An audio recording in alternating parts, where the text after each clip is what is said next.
नमस्कार।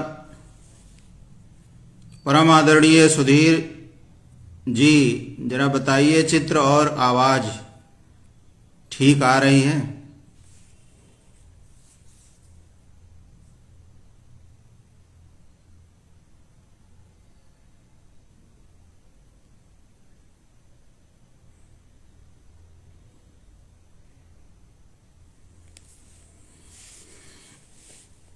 आवाज़ और फोटो सही है? परम आदरणीय सुधीर जी, जरा सा कमेंट करिएगा। बहुत बहुत धन्यवाद। सबसे पहले मंच पर उपस्थित परम आदरणीय सुधीर श्रीवास्तव जी को कोटिशः नमन। और जैसे कि रवायत है हम लोगों की कि किसी भी पटल पर प्रस्तुति देने से पहले माँ वीणा वादनी को मंच पर बुलाया जाता है, उन्हें आह्वान किया जाता है, उनकी वंदना की जाती है, जिससे कि काव्य पाठ सुचारू रूप से, सही ढंग से और बहुत अच्छे तरीके से हो सके। माँ वीणा वादनी के सहयोग से, उन्हीं के आशीर्वाद से। तो इस हेतु मैं अपनी सरस्वती वंदना के रूप में कुछ पुष्प माँ के चरणों में अर्पित करना चाह रहा हूँ। सुनिएगा। हे शारदे भारती ब्राह्मी वागेश्वरी मां वरदो। हे शारदे भारती ब्राह्मी वागेश्वरी मां वरदो। विद्या ज्ञान भाव हो सब में, ऐसा बुद्धि बल दो, ऐसा बुद्धि बल दो। परम आदरणीय बेजार अहमदाबादी जी का बहुत बहुत स्वागत, अभिनंदन और वंदन।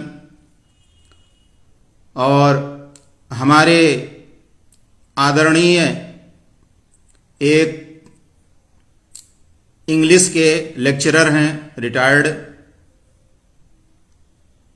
जयराम सिंह सेंगर जी, उनका भी आविर्भाव हुआ है मंच पर। बहुत बहुत आभार आपका। सुनिएगा। तुलसी के तिरस्कार में, सूर के अंधेपन में माँ वीणा वादनी की एक खासियत है, न किसी घटनाक्रम को लेकर हम मानस पुत्रों के हृदय में समाती हैं और उन्हें ऊंचाइयां प्रदान करती हैं। इसी भाव को लेकर ये पंक्तियां हैं।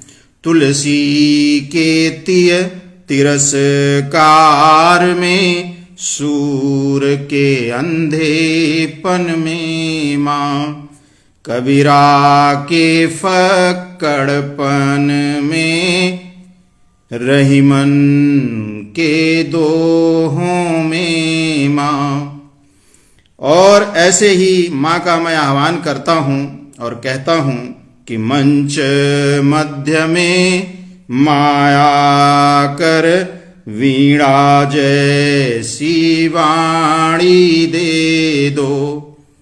परम आदरणीय हंसराज हंस जी का स्वागत करता हूँ। मंच पर आप पधारे हैं, बहुत बहुत आभार। सुनिएगा। मंच मध्य में माया कर, वीणा जैसी वाणी दे दो। झंकारे यह दिग दिगंत, गीतों में सरगम भर दो, गीतों में सरगम भर दो। और आगे मांगता हूं मां से, मानवता महके हरदम, मानवता महके हरदम, ऐसी मां मत दे दो। मानवता महके हरदम, ऐसी मां मत दे दो। काव्य अलंकृत छंद हो उसमें, रस ही रस भर दो, उसमें रस ही रस भर दो। और अंत में सबके लिए मांगता हूं, भाव प्रधान हृदय हो सबका, भाव प्रधान हृदय हो सबका, ऐसा मन कर दो। भाव प्रधान हृदय हो सबका, ऐसा मन कर दो। कविता की सरिता बहती रहे, कविता की सरिता बहती रहे, वो विश्वास चाह दे दो, वो विश्वास चाह दे दो। जय वीणा वादनी। और अब माँ का आशीर्वाद पटल को, मंच को और मुझे मिल गया है। उन्हीं के आशीर्वाद और उन्हीं की आज्ञानुसार मैं आगे का कार्यक्रम आरंभ करता हूँ। श्रोतागण हमारे बहुत पूज्य हैं, इसलिए उनके लिए एक मुक्तक पेश करता हूँ, सुनिएगा। सम्मुख सुनते श्रोताओं का, सम्मुख सुनते श्रोताओं का अभिवादन हम करते हैं। सम्मुख सुनते श्रोताओं का अभिवादन हम करते हैं। सभी सुधी हैं, सभी सुधी हैं, श्रेष्ठ सृजक दावे से हम कहते हैं। सभी सुधी हैं, श्रेष्ठ सृजक दावे से हम कहते हैं। समय दान देने वालों हित, समय दान आज के युग में सबसे बड़ा दान है। ऐसा समय का दान देने वाले हमारे जो मनीषी श्रोतागण हैं, उनके लिए पंक्तियां हैं, उनके लिए ये मुक्तक है। समय दान देने वालों हित, मन में भाव हमारा है। सम्मानित हैं पूज्य हमारे, संवर्धन ये करते हैं। सम्मानित हैं पूज्य हमारे, संवर्धन ये करते हैं। उत्प्रेरक का काम करते हैं हमारे मनीषी श्रोतागण, तो हम लोगों को और अच्छे अच्छे काव्य सृजन का मार्ग प्रशस्त करते हैं। ऐसे श्रोताओं का बार बार नमन वंदन। परमादरणीय जयराम सिंह गौर, जो हमारे कानपुर में पड़ोस में ही रहते हैं और बहुत ही अच्छे श्रेष्ठ दोहाकार हैं, इनका बारंबार मंच पर नमन और वंदन। तो आगे मैं अब जिस हेतु इस पटल पर उपस्थित हुआ हूं उसकी चर्चा मैं कर रहा हूं, सुनिएगा। सती भ्रम निवारण और रामचरितमानस से लिया गया है। उसी रामचरितमानस की एक तरह से समालोचना है और आरंभ करता हूं बाबा तुलसीदास के चरणों में नमन वंदन करते हुए। जब सती को भ्रम हुआ तो प्रभु ने अप्रत्यक्ष रूप से सती के भ्रम का निवारण करने के लिए विश्व विदित घटना को घटित करके सती को पुनः पार्वती का रूप दिया। कैसे? कल्याणकारी प्रभु का कार्य ही कल्याण करना है। बहुत भ्रमित हो गई थी सती और कहना उन्होंने अपने पति अर्थात शिव जी का भी नहीं माना और परीक्षण लेने पहुंच गई भगवान राम के सामने। तो कल्याणकारी प्रभु श्री राम का कार्य ही कल्याण करना है, तभी तो शिव जी अपने मुखार विंद से यह कहते हैं, गोस्वामी तुलसीदास जी के शब्दों में सुनिएगा, लाग नौर उपदेश, लाग नौर उपदेश, यद्यपि कहो शिव बार बहु, बोले बिहसी महेश, हरि माया बलु जान जिय। अपने जिय में जान लिया शिव जी ने कि अब हमारी कोई बात समझ में आने वाली नहीं है, हरि की माया है, बहुत प्रबल होती है, अब ये जो कराएगी वही होगा। तो लाग नौर उपदेश, यद्यपि कहो शिव बार बहु, बोले बिहसी महेश, हरि माया बलु जान जिय। आगे देखिए क्या कहते हैं, जो तुम्हारे मन अति संदेहु, जो तुम्हारे मन अति संदेहु,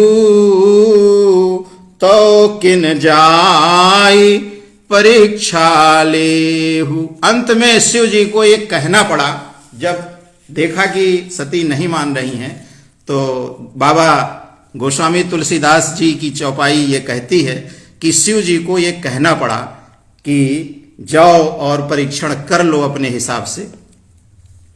पुनः शिव जी फिर से कहते हैं, देखिएगा, हुई है यशोई जो राम रचि राखा, अको करि तरक बढ़ावई शाखा। ये भी गोस्वामी तुलसीदास जी की चौपाई है उसी संदर्भ में कि शिव जी ने यह भी कहा। आगे सुनिएगा, पुनः शिव जी फिर से कहते हैं, देखिएगा, वही है सोई जो राम रचि राखा, अको करि तरक बढ़ावहि शाखा। और जब प्रभु ने सती का भ्रम दूर कर दिया और वह शिव जी के पास लौटने लगी, तो सती के मस्तिष्क में उपस्थित शेष संदेहों को दूर करने के लिए मार्ग में प्रभु ने अपना प्रभुत्व दिखाया। परीक्षण तो ले लिया और परीक्षण में जो उनके संदेह था वो भी दूर हुआ, लेकिन प्रभु ने और उनके जो दिमाग में अभी भी संदेह उमड़ घमड़ रहा है उसको समाप्त करने के लिए अपना प्रभुत्व दिखाया। फिर से देखिएगा, जहाँ चित वहीं तह प्रभु आसीना, जहाँ चित वहीं तह प्रभु आसीना, और से वहीं सिद्ध मुनीश प्रवीणा। जहां जहां देख रही हैं, जहां जहां दृष्टि जा रही है सती जी की, वहां देख रही हैं कि प्रभु श्री राम आसीन हैं और बड़े बड़े सिद्ध मुनीश और प्रवीण लोग, विद्वत लोग उनकी सेवा में लगे हुए हैं। कौन से प्रभु? वही जिनको शिव जी ने दशरथ नंदन राम कह के प्रणाम किया था, उन्हीं की ये लीला है। सोई रघुबर सोई लक्ष्मण सीता, सोई रघुबर सोई लक्ष्मण सीता, देखि सती अति भई सभीता। देख रही हैं कि वही लक्ष्मण, वही प्रभु राम और वही सीता हर जगह दिखाई दे रहे हैं उनको, और बड़े बड़े सिद्ध मुनीश और बड़े बड़े विद्वत लोग उनके आसपास खड़े हैं सेवा के लिए। अब बहुत सभीत हो गई सती जी। इसके बाद जब सती शिव जी के पास पहुंची तो शिव जी उनसे पूछते हैं, देखिएगा गोस्वामी तुलसीदास कहते हैं, गई समीप महेश तब हंसी पूछी कुशलात। परम आदरणीय सतीश शिकारी जी का बारंबार अभिनंदन, आभार। परम आदरणीय जयराम सेंगर जी लगातार जुड़े हुए हैं, आशीर्वाद दे रहे हैं मुझे। गई समीप महेश तब हंसी पूछी कुशलात, और लीन परीक्षा कमन विधि कहूं सत्य सब बात। शिव जी पूछते हैं किस प्रकार परीक्षा लिया, बताइए हमें। हंस करके बेहस करके शिव जी ने यह प्रश्न सती जी के सामने रखा। शिव जी के पूछने पर सती उत्तर देती हैं, सुनिएगा, यह भी मानस की चौपाई है। कछु न परीक्षा लीन गोसाई, और कीन प्रणाम तुम्हारे ही नाई। झूठ बोल गई सती जी और कहने लगी कोई परीक्षा नहीं लिया, जैसे आपने अभिवादन किया था, प्रणाम किया था, वैसे ही मैंने भी कर लिया। ये शिव जी के पूछने पर उन्होंने जवाब दिया। परम आदरणीय महेंद्र भट्ट साहब का आविर्भाव हुआ है मंच पर, बहुत बहुत आभार आप लोगों का, आशीर्वाद से नवाज रहे हैं हमें। और देखिएगा थोड़ा आनंद भी आएगा, जो रुचि लेते हैं आध्यात्म में उनको सरतिया अच्छा लगेगा। तो शिव जी के पूछने पर झूठा बयान दे दिया। इस प्रकार सती ने शिव जी से झूठ बोला, परंतु आगे भी कहती हैं, क्या कहती हैं, जो तुम कहा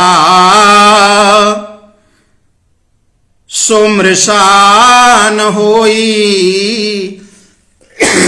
एक तरफ तो कह रही हैं कि कोई परीक्षा नहीं ली, आपने जैसे प्रणाम किया था वैसे ही मैंने भी प्रणाम कर लिया। अब दूसरी चौपाई में देखिए आगे क्या कह रही हैं, जो तुम कहा सुम्रखान होई, और मोरे मन प्रतीतयस होई। हे स्वामी, आपने जो कहा था वो झूठा नहीं है। आपने कहा था कि ये साधारण मानव नहीं है, यही पूरे जगत के दाता और जगत को चलाने वाले हैं। तो मेरे भी मन में ऐसा प्रतीत होने लगा है कि आपकी बात बिल्कुल सत्य है। आगे देखिएगा, शंकर जी ने सोचा, अभी तो सती के मन में संदेह था और वह संदेह बिना परीक्षा लिए कैसे निवारित हो गया। कह रही हमने परीक्षा ही नहीं ली, खाली प्रणाम कर लिया। अब मन में शंकर जी अपने गुण रहे हैं, मन में विचार कर रहे हैं कि बगैर परीक्षा लिए इनका संदेह कैसे निवारित हो गया। ध्यान में बैठ गए शिव जी और ध्यान किया बहुत ढंग से। तब क्या देखते हैं, तब शंकर देखो धरि ध्याना, और सती जो कीन चरित सब जाना। जय सिया राम। अब शंकर भगवान जब बैठे ध्यान में और ध्यान किया, विचार किया, तो सब जान गए कैसे इन्होंने परीक्षा ली और क्या क्या इनके साथ घटित हुआ, सब उनको पता चल गया। बहुरी राम मायहि सिरुनावा, अप्रेरि सती जही झूठ कहावा। अब उन्होंने मां सदृश सती की तरफ अपना सिर नवाया और मन में जान लिया कि ये जो झूठ बोली हैं इसमें कहीं न कहीं प्रभु की जरूर प्रेरणा है। प्रभु जो भी करते हैं वो सही करते हैं सबके लिए, ये मन में शिव जी के आया। सती कीन सीता कर वेशा और शिव उर भयहु विषाद विशेखा। जान गए, सारी परीक्षण इनकी जान गए कि सती ने मां सीता का रूप धारण किया परीक्षा लेने के लिए, इसीलिए बहुत कष्ट उनको हुआ। और जब ये पता चला तभी तो कहा गया कि बहुरी राम मायहि सिरुनावा। मात जैसे आदर सत्कार दिया, उनका प्रणाम किया। शंकर जी को विशेष विषाद क्यों हुआ, इस पर विचार करिए। इसलिए कि सती शिव जी की धर्म पत्नी है, उन्होंने सीता का रूप धारण किया, इस कारण उन्होंने शिव जी के हृदय में एक मां स्थान प्राप्त कर लिया। इसलिए मां जैसा आचरण सती जी के साथ शिव जी ने करना आरंभ कर दिया। तभी शिव जी कहते हैं, ओ अब करहूं जो अब करहूं सती सन प्रीति और मिटई भगति पथु होई अनीति। मन में ठान लिया कि अब अगर हम पत्नीवत इनके साथ व्यवहार करेंगे तो ये तो अनीति हो जाएगा। तो मर्यादा पुरुषोत्तम राम ने सोचा कि शिव जी सती को अब पत्नी की तरह नहीं अपनाएंगे, अतः उन्होंने शिव जी को अप्रत्यक्ष यह प्रण करने के लिए प्रेरित किया। जब जान लिया राम जी ने कि ये तो अनर्थ हो गया, शिव जी अब उनको अपनी माता सदृश से देखने लगे, तो अप्रत्यक्ष रूप से शिव जी को यह प्रण करने के लिए उन्होंने प्रेरित किया। देखिएगा क्या। रश्मि मिश्रा जी, बहुत बहुत आभार आपका। आदरणीय पंकज कुमार खरे जी, बहुत बहुत अभिवादन। आप लोग बहुत अच्छे अच्छे आशीर्वाद दे रहे हैं, मैं धन्य हुआ। और मेरे एक रूप को भी आपने जाना कि मैं थोड़ा बहुत अध्यात्म से भी जुड़ा हुआ हूं और समालोचना करता हूं। रामचरितमानस पर थोड़ा बहुत किया है मैंने। तो अप्रत्यक्ष यह प्रण करने के लिए राम जी ने प्रेरित किया शिव जी को। क्या? तब शंकर प्रभु पद सिरुनावा,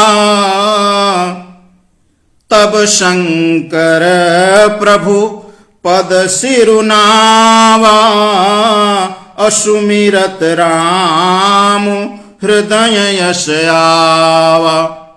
राम के सुमिरन करते ही शिव जी के हृदय में ये बात आई। क्या आई? कि यही तन सती भेंट मोहि नाही, यही तन सती भेंट मोहि नाही, और शिव संकल्प कीन मन माही। बहुत बड़ी प्रतिज्ञा और बहुत बड़ा मन में विचार शिव जी ने कर लिया कि अब पत्नी के रूप में इस जन्म में सती मुझे अंगीकार नहीं करना है। तब जब सती को यह संकल्प मालूम हुआ शिव जी का, तो श्री राम जी से आर्त स्वर में विनती करने लगी, क्योंकि परीक्षा ले ही लिया था। परीक्षा लेने के बाद जान गई। तो जो प्रभु दीन दयाल कहावा, अवारति हरन वेद जसु गावा। आर्त स्वर में सती जी श्री राम जी से वंदना करने लगी, अनुनय विनय करने लगी। आर्त स्वर में जब विनय करता है कोई, तभी करता है जब कोई और रास्ता उसको नहीं सूझता है। और इस आर्त स्वर में जो वंदना की जाती है वो उच्च कोटि की भी होती है। जो प्रभु दीन दयाल कहावा, आरति हरन वेद जसु गावा, तो मय विनय करहूं कर जोरी। सती जी फिर से कह रही हैं रामचंद्र जी से कि तो मय विनय करऊं कर जोरी, अछूटहु वेगी देह यह मोरी। ये शरीर मैं त्याग दूंगी, क्योंकि इस शरीर के रहते शिव जी हमें पत्नी के रूप में अंगीकार नहीं करेंगे। इसलिए इन्हीं दिनों सती के पिता दक्ष ने जब प्रजापति का अधिकार प्राप्त कर लिया, पद प्राप्त कर लिया, तो बड़े पद को प्राप्त करने के अभिमान में एक यज्ञ का आयोजन करने लगे। इन्हीं दिनों जब ये घटना घटी, अब यहां प्रभु ने दक्ष और सती दोनों का कल्याण किया एक साथ।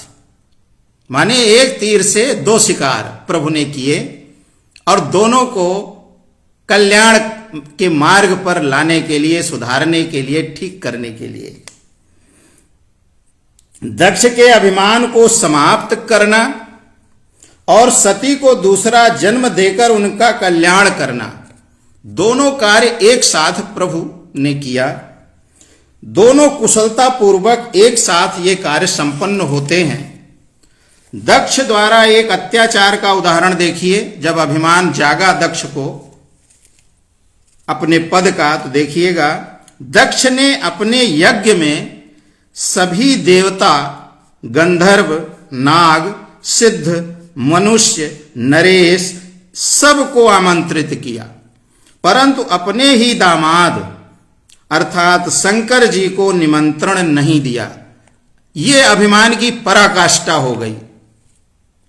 इस अत्याचार को प्रभु राम भी सहन नहीं कर सके, क्योंकि रामचरितमानस में भी एक जगह एक चौपाई आई है कि जो महेश शंकर का भक्त है वही मेरा सच्चे अर्थों में भक्त है। श्री राम जी ने कहा है एक जगह बाबा गोस्वामी तुलसीदास जी के शब्दों में।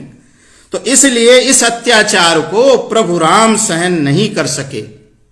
अतः इसे चूर करने के लिए, अभिमान को चूर करने के लिए अप्रत्यक्षतः सती को यज्ञ में सम्मिलित होने के लिए प्रेरित किया। उन्होंने विचार भर दिया सती के कि मैं अपने पिता के यज्ञ में जाऊंगी। ये विचार भर दिया श्री राम जी ने। सती जी शिव जी से आग्रह करती हैं। क्या करती हैं, क्या कहती हैं, देखिएगा बाबा गोस्वामी तुलसीदास के शब्दों में। पिता भमन उत्सो परम आदरणीय मास्टर राम जी लाल वर्मा जी का मंच पर स्वागत, अभिवादन, बहुत बहुत वंदन। पिता भमन उत्सो परम, जो प्रभु आयस होई, तो मैं जाऊं कृपायतन, सादर देखन सोई। आग्रह करने लगी सती जी कि पिता के भवन में बहुत बड़ा उत्सव हो रहा है, अगर आपकी आज्ञा हो तो मैं भी उसको देखने के लिए चली जाऊं। शंकर जी समझाते हुए कहते हैं, कहऊ नीक मूर्यहु मन भावा। परम आदरणीय भूपेश प्रताप सिंह जी का बहुत बहुत स्वागत, अभिवादन। कहऊ नीक मूर्यहु मन भावा, यह अनुचित नहीं न्यवत पठावा। शंकर जी समझाते हैं सती जी को कि जो आप कह रही हैं वो तो बहुत अच्छा मुझे भी लग रहा है, लेकिन हम लोगों को उन्होंने आमंत्रित किया ही नहीं है, तो इसलिए जाना ठीक नहीं है। भांति अनेक शंभु समुझावा, अभावी बस न ज्ञान उरयावा। सती के एक भी समझ में नहीं आ रहा है। शंकर जी समझाते चले जा रहे हैं। उसका भी कारण भगवान श्री राम जी ने सती का विचार मन बदल दिया है और कह दिया है कि उनको इस यज्ञ में जाना ही है, क्योंकि उनको कल्याण करना है सती का भी, और उधर अभिमान चूर करना है, कल्याण करना है किसका? दक्ष का भी। यदि सती को प्रभु श्री राम की प्रेरणा न होती तो वे शिव जी की बात मान लेती, क्योंकि कई बार उन्होंने समझाया, आग्रह किया, फिर भी नहीं मान रही हैं। इसका मतलब है कि विचारधारा बदल दी गई है प्रभु द्वारा। कही देखा हर जतन बहु। अब देखिए गोस्वामी तुलसीदास फिर कहते हैं, कही देखा हर जतन बहु, रही न दक्ष कुमारी, और दिए मुख्य गण संग तब विदा कीन त्रिपुरारी। जब नहीं मानी तो सती के साथ गणों को दिया और विदा किया कि अब आप यज्ञ में जाइए। सती पिता के घर जाकर अब क्या देखती हैं जब वहां गई? सती जाई देखो तब जागा, जागा माने यज्ञ, उसका अपभ्रंश है। सती जाई देखो तब जागा, कतहु न दीख शंभु कर भागा। सभी देवताओं का, किन्नर मुनियों सबका भाग, सबका आदर सम्मान दिख रहा है यज्ञ में, लेकिन शिव जी का कहीं भी कोई पार्ट नहीं है, कोई भी आदर सम्मान सूचक वहां पर प्रतीक नहीं है।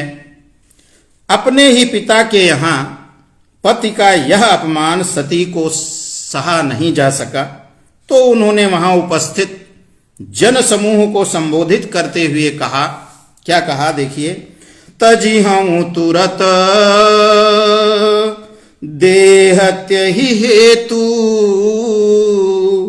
और धरि चंद्र मौलि वृष केतु। ऐलान कर दिया कि ये अपमान मैं सह नहीं पा रही हूं, इसलिए तुरंत मैं अपना शरीर त्यागती हूं। परम आदरणीय डॉक्टर अमरेंद्र वर्मा जी का आशीर्वाद मिलना आरंभ हो गया है, बहुत बहुत आभार। आदरणीय सुधीर श्रीवास्तव जी लगातार जुड़े ही हैं। त्यहि हेतु, अब देखिए त्यहि हेतु जो शब्द आया है उस पर मैंने थोड़ा सा विचार किया है। तजी हम तुरत देह त्यहि हेतु, त्यहि हेतु जो शब्द आया है, गोस्वामी तुलसीदास जी ने जो मानस की चौपाई में रखा है, ये इस पर मुझे आकर्षित किया, इन शब्दों ने आकर्षित किया और उसको मैंने विश्लेषण किया है। तो आगे देखिएगा। त्यहि हेतु, त्यहि हेतु के तीन अर्थ मैंने दिए। पहला, शंकर जी ने संकल्प किया था कि वे सती के वर्तमान देह से प्रेम नहीं करेंगे, अतः त्यहि हेतु सती ने अपना देह त्यागना चाहा। एक त्यहि हेतु का ये कारण था। दूसरा देखिएगा, सती ने खिन्न होकर प्रभु से वंदना की थी कि उनका यह शरीर शीघ्र ही नष्ट हो जाए। तो शब्दर्षि सुनिय प्रभु करऊ सुबेगी उपाय, होई मरनु जहि बिनहि श्रम दुसह विपति बिहाय। अतः त्यहि हेतु सती को प्रभु ने शरीर त्यागने की प्रेरणा दी। तो दो कारण हो गए। तीसरा देखिए, प्रभु को अभिमानी अत्याचारी दक्ष के अभिमान और अत्याचार को चूर करना था, त्यहि हेतु। इस कारण भी, तो तीन कारण बने ये शब्द का विश्लेषण करने से। ऐसा कहकर सती अपने शरीर को यज्ञ की अग्नि में भस्म करती हैं। अस कही जोग अगिन तनु जारा, और भयहु सकल मख हाहाकार। यज्ञ में कूद गई सती जी, अपने शरीर को भस्म कर दिया। देख करके सुन करके हाहाकार मच गया। संपूर्ण उपस्थित समाज में हाहाकार मच गया। सभी एक दूसरे की ओर देखने लगे कि अब क्या होगा। जब शंकर जी को यह घटना मालूम हुई तो समाचार जब शंकर पाए, वीर भद्र करी कोप पठाए। क्रुद्ध वीरभद्र को उन्होंने भेजा जब उनको सूचना मिली। यज्ञ विध्वंस जाय तिन्ह कीन्हा, और सकल सुरन विधिवत फल दीन्हा। जिनकी उपस्थिति थी, जो ये देख रहे थे, ये सह रहे थे, उन सबको जैसा उचित हो सकता था वैसा फल दिया वीरभद्र जी ने। अंत में शिव जी भी वहां गए और क्या कुछ हुआ ये सारा संसार जानता है। इस प्रकार प्रभु ने दक्ष के अभिमान का मर्दन कर उनका भी कल्याण किया। दक्ष का कल्याण तो हो गया, अब सती का कल्याण होना था। इसके लिए प्रभु ने देखिए क्या किया। त्यही कारण हिमगिर गृह जाई, और जनमी पार बती तनु पाई। जब शरीर त्याग हो गया तो इसके बाद उनका जन्म हुआ पार्वती के रूप में हिमगिर के गृह में। तो त्यही कारण यानी किस कारण से, क्योंकि प्रभु ने सती को वरदान दिया था और उनका कल्याण उन्हें करना था। यदि सती को दूसरा शरीर ना मिलता तो शिव जी उन्हें अंगीकार ना करते, इसलिए त्यही कारण। एक कारण ये भी है, यही तन सती भेंट मोहि नाहि, और शिव संकल्प कीन मन माही। तो त्यही कारण प्रभु ने सती को हिमवंत के घर जन्म देकर दूसरा शरीर प्रदान किया। त्यही कारण के विश्लेषण में यह भी एक है कि वहां उनको यज्ञ में भस्म करवाया और साथ में हिमगिर के घर पार्वती के रूप में दूसरा शरीर दिया, जिससे कि शंकर भगवान इनको अंगीकार कर सकें अपनी पत्नी के रूप में। इधर शिव जी के हृदय में वैराग्य उत्पन्न हो गया तो प्रभु ने नारद जी से सती को उपदेश देने के लिए प्रेरित किया। नारद जी हिमवंत के यहां जाकर बताते हैं, जो तपु करे कुमारी तुम्हारी, अभावहि मेट सकहि त्रिपुरारी। नारद जी जाके सलाह देते हैं कि ऐसा ऐसा अगर कर ले तो शंकर जी जो भविष्य में घटनाएं घटित होनी हैं उनको अंगीकार करेंगे और ठीक कर लेंगे। करय सो तपजहि मिलई महेशु, आन उपाय न मिटहि कलेशु। और तो और स्वयं सृष्टि के रचयिता ब्रह्मा जी ने स्वप्न में सती जी को उपदेश दिया। क्या दिया? बाबा कहते हैं, सुनहि मातु मैं दीखयस, सपन सुनावहु तोहि, सुंदर गौर सुविप्रवर, अस उपदेशं मोहि। करई जाय तपु शैल कुमारी, अनारद कहा सो सत्य विचारी। नारद जी ने जो कहा है उसको सत्य मानकर जाकर तप करें, ऐसा स्वप्न में दिखाई दिया। मुनि नारद और ब्रह्मा जी के उपदेशानुसार सती ने ऐसा कठिन तप किया कि स्वयं ब्रह्म को कहना पड़ा। क्या कहना पड़ा? अस तपु काहुन कीन भवानी। ऐसा आज तक किसी ने तपस्या नहीं की जैसा पार्वती जी कर रही हैं। अस तपु काहुन कीन भवानी अभय अनेक धीर मुनि ज्ञानी। बड़े बड़े धीर मुनि ज्ञानी हुए हैं, लेकिन ऐसा तप आज तक किसी ने नहीं किया। बाद में ब्रह्मा ने सती को आशीर्वाद भी दिया। क्या कहा? भयहु मनोरथ सुफल तव सुनु गिरिराज कुमारी अपरिहम दुसह कलेश सब अब मिली हैं त्रिपुरारी। ये वरदान भी दे दिया कि अब आपका क्लेश कट गया है और शीघ्र ही आपको महेश जी पत्नी के रूप में अंगीकार करेंगे। अब शंकर जी की दशा देखिए। जब ते सती जाई तनु त्यागा और तब ते शिव मन भयहु विरागा और जपहि सदा रघुनायक नामा और जहाँ तहाँ सुनहि राम गुण ग्राम। थोड़ा बहुत हृदय में बदलाव आया शंकर जी के भी इस घटना के बाद। परम आदरणीय जगनारायण मिश्रा जी का बहुत बहुत आभार। बहुत अच्छी अच्छी टिप्पणियों से सराह रहे हैं। और तब नेम प्रेम शंकर कर देखा अविचल हृदय भगति कै रेखा और प्रगटे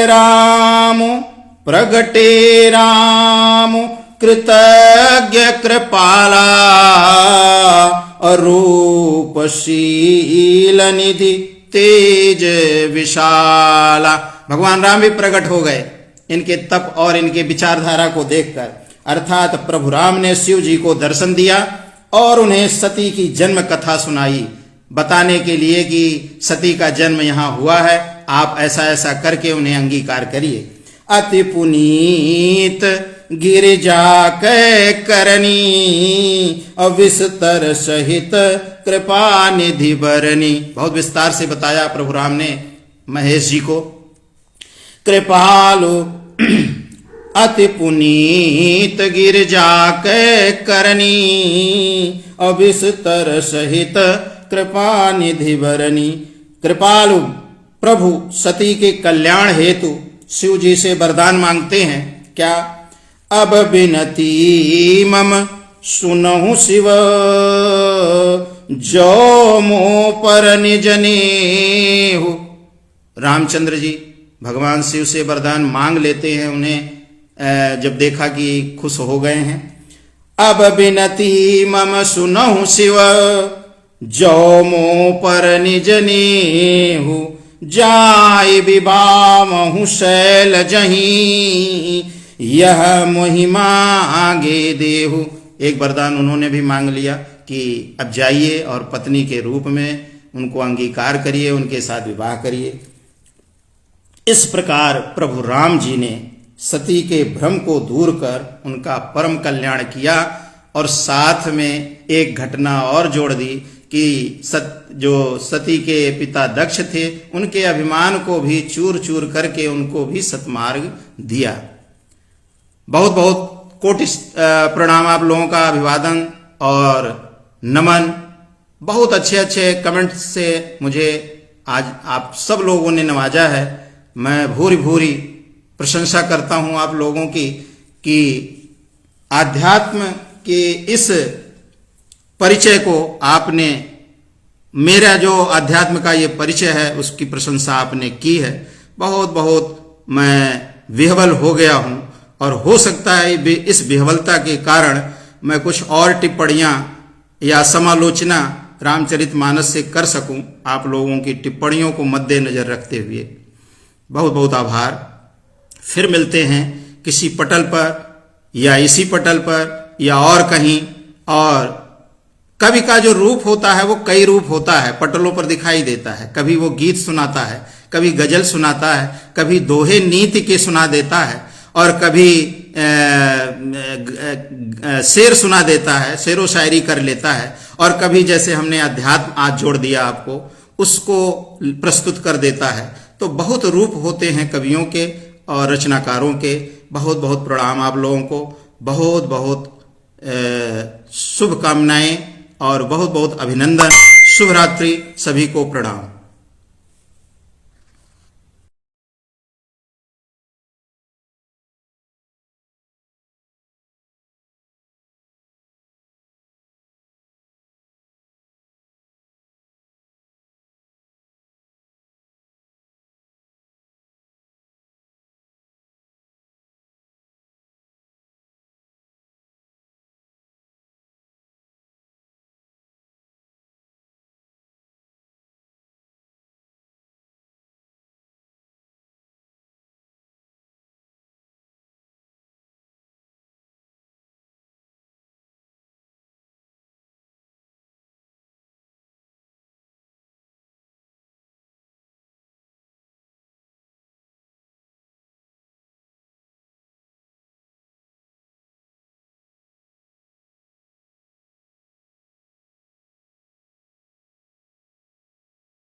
अगर आपको हमारी वीडियो पसंद आई तो हमारे चैनल को लाइक, कमेंट और सब्सक्राइब करना ना भूलें।